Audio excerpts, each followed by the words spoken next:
So, if you would like to introduce yourself a little bit about what you do, I'm sure everybody here basically knows who you are, knows what you do, all that sort of stuff.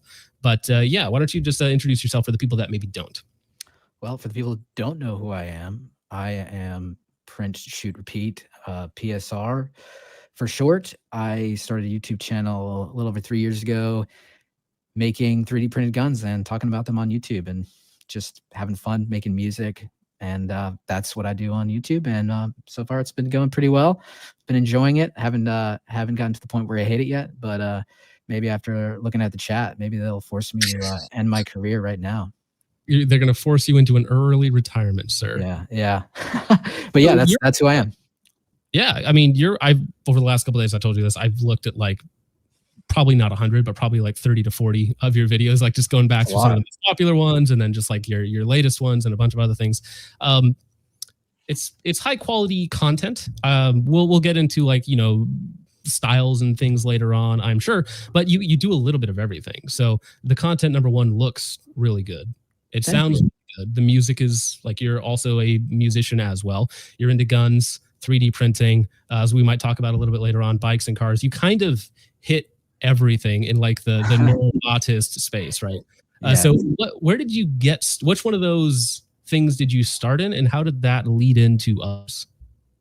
Well, I was always into making videos, like and making music since I was a kid. I've been making home videos with a camcorder ever since I was like 6 or 7 years old. I had a Hi8 Sony Handycam, and I would just make a ton of with just a tripod and me, and then I would edit it. When I got a chance to edit for the first time, that was like another thing that just like made me fall in love with filmmaking and editing. Really actually like editing. And so I started doing that when I was young, and then I've always been playing instruments, violin, the drums. So I did that, and just kept doing it, and then eventually kind of found a kind of career out of it for a bit, and then outside of PSR, and then during COVID, I had a I've explained this story a few times, but there was a really wacky neighbor I had that was like threatening to do some weird stuff, and came outside of my house at night, like saying some wild stuff. And I was like, oh man, I only have a 12 gauge like skeet shooting shotgun. I had the Joe Biden like special, like what he wants you to have, and I was like, that's not gonna cut it, bro. Shots, you're good to go. They'll leave. Yeah. Shoot a couple of double barrel shotguns, shoot a couple at his feet. And no, that'll take care of him. Yeah. So this guy was saying some real freaky, weird shit. And so I was like, man, I'm gonna just get a couple guns to defend myself that are actually, reasonable, like home defense choices. So right, something a little more serious than like a 12 gauge pump, basically. That's literally 28-inch barrel skeet shooting. Right. It's like the flood. Can't fit it through most doors. Yeah, exactly. So I got a Glock. It was a Gen 417, and I got a pretty embarrassing AR that was like so stupid, but it was like a 7.5-inch Springfield Saint pistol. Ridiculous. That's amazing. That was your first AR? That was my first AR. I know. I've come a long way. Okay. Well, wait. Okay. So I want to talk about that for a second. Yeah. You're at the gun store. You're like, I need a gun for home defense. The gun store talks you into, or were you like, that looks cool, I want that one? It was that. It was totally that looks cool situation. Oh, damn, that looks like a tactical choice, right? And then when I fired it at the range, I was like, oh, I'm going to go deaf if I have to fire this indoors. Did you shoot it at an indoor range? No, I didn't. And even then, I could see the massive fireballs, and I was like, what have I done, dude?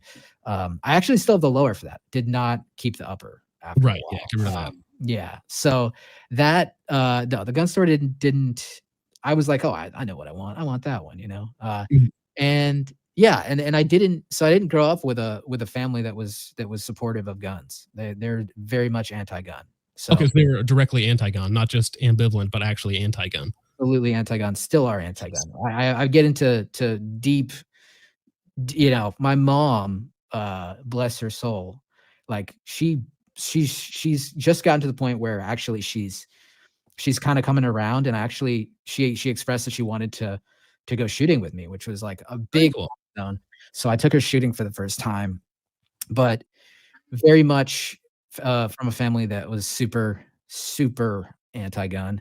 And I, for a long time, didn't understand it. I'm not gonna lie. I didn't understand, you know, I was on the I thought guns were cool, but I was Mhm. like, you know, one of those like, but, you know, does everyone need an AR-15? And I'll admit it. I was that for because I grew up with that lens, you know, in that kind of a family, in that super like, you know, traditional kind of like Democrat family. And so I Mhm. was like, damn, when I started to like learn about guns and get into interested into guns and shooting guns and understanding guns more, and I've actually talked to a lot of people that were survivors of school shootings, and that actually really informed my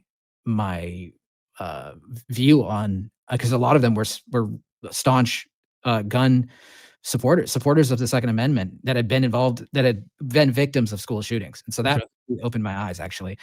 And so I had the opportunity to like start learning about guns, and so I got into guns and I got into shooting guns, and I had friends that always, you know, I'd go shoot my friends' ARs and stuff, and I was like, oh, that's cool, but like, I don't know if I'll ever have one. And then I started to get into it, obviously out of a necessity, a Yeah. sense of wanting to protect my safety and my girlfriend at the time's safety. So so then I started to like take them apart, and I got really into like, oh, these things are cool, like how they work, the engineering side of it, you know, it started to Mhm. get into the real tism of how guns work, Exactly. right?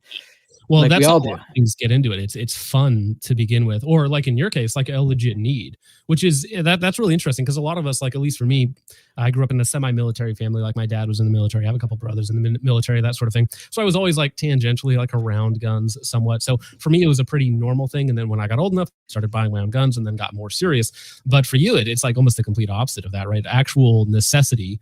It's like, okay, I don't really need a gun, and then it's like, actually, you do, right? As soon as Yes. you run into this scenario where it's like, actually, I need to protect myself. I need to protect, loved one, family, whatever it happens to be. And so that's actually a really cool thing to see. Yeah, and it actually, you know, in many ways, I realized, okay, well, it's not the government's job to tell me whether I can get or not get a gun. If it's my Mm. life, I need a fucking gun. No one should be able to stop me from that. Like, and so Right. that's the beginning of my journey of understanding a little bit more about one's right to self protection and just, you know, self preservation, and that the more control that the government has over it, the more control people have over telling, yeah, you can or no, you can't, the worse we are off in terms of just, our own autonomy, our own ability to fend for ourselves, you know, and that's super important. And 100%. so, yeah, I mean, I grew up in a house where I wasn't even allowed to have Nerf guns, dude.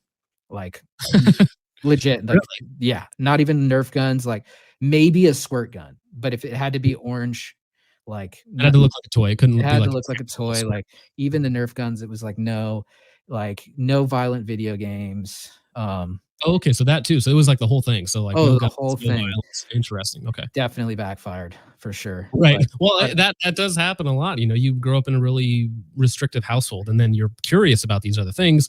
As soon as you get a little bit of freedom, it's like, well, now I'm going to really explore these things. We see that happen a lot. Now, yeah, that's not to say that like setting rules and restrictions on your kids isn't a good thing because I have little kids, right? There's balances to be struck yes, with these things, yes, right? absolutely, and I don't, like, resent my family for making that decision. That's what they thought was the Sure. best, Yeah. and, I mean, it's just we it all have family that they did the best that they could at the time with the information that they had at the time. And it's indeed, like you said with your mom, like sometimes it takes time for people to come around to a new way of thinking. And exactly, you don't yeah. have that luxury at all. So it is that's a cool thing to see. I like that. Yeah, and I think both my parents are super supportive of me, even if they don't love the content that I make. But my mom, you know, there was a point where she was just like in tears, dude. She was like so upset. She was so upset about what I was doing. And I was like, you know, you just got to trust me. This is what I love to do. And this is what I want to Mhm. do. Is I'm really passionate about it. And so she finally came around. And then now it's like full circle. I took her shooting, and she really had a great time and totally kind of changed her outlook about it. So that's in many ways kind of my goal too about with the channel too. And because it's like a very It's a very controversial topic, 3D printed guns. It's like you could be a number of different things as like a gun YouTuber. Like 3D printing is like a little bit on the more like extremism end of it. It's like where people are going to be like, this guy is a fucking terrorist, or this guy's enabling whatever crime and whatever. Yeah, they're going to sneak through metal detectors at airports, and they're going to hijack planes. All of the sort of things that we heard, like, I mean, I wasn't even born, but like back in the 80s and 90s talking about Glocks, like, hey, this will make it through a metal detector. It's like, no. That punk pulled a Glock 7 on. You know what that is? It's a porcelain gun made in Germany. Doesn't show up on your airport x-ray machines here, and it costs more than you make in a month.